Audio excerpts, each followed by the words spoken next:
Hey guys, today we are looking at a German World War I grenade that is fairly unknown by a lot of folks.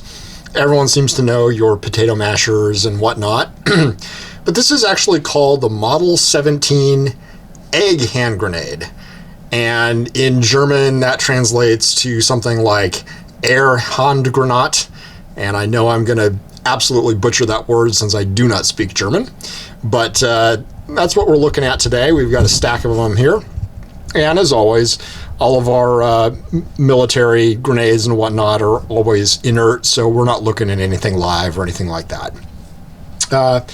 These are pretty standard items, and they were made to replace the Model 1915 Kugelhandgranate, which everyone kind of agreed was really hefty and hard to throw and really was only a defensive grenade for people in their trench who could throw it and then go hide from all the splinters that it was throwing everywhere and hurting everybody.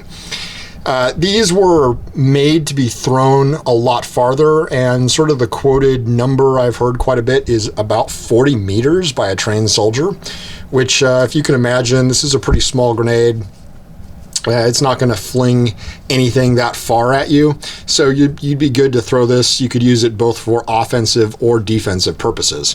And also it's really handy, it's really small, fits in the hand nicely.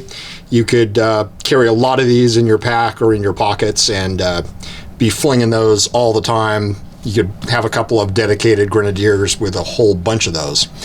So the original ones were made without this ring right here, and they were just smooth.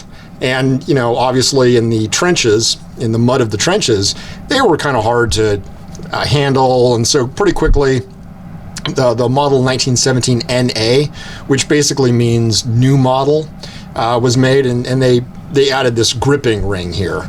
So it's just kind of makes it a lot easier to hold, a lot more positive when you're going to throw it. It's not going to slip out of your hands if they're wet or muddy.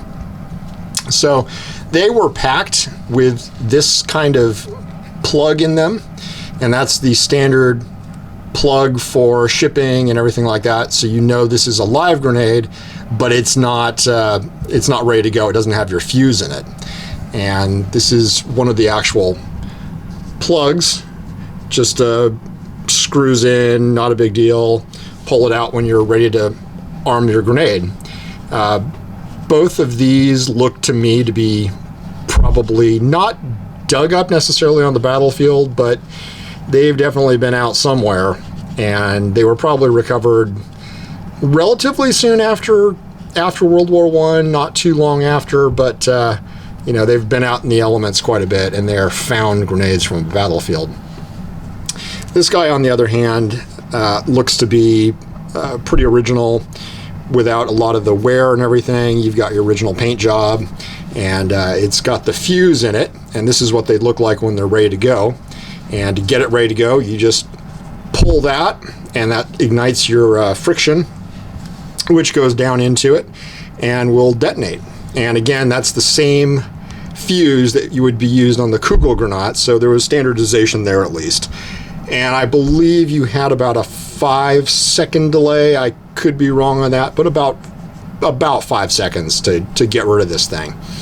So these are pretty interesting and fairly unknown grenades. You hear a lot about the egg grenades from World War II, certainly, that complemented the potato mashers used in World War II.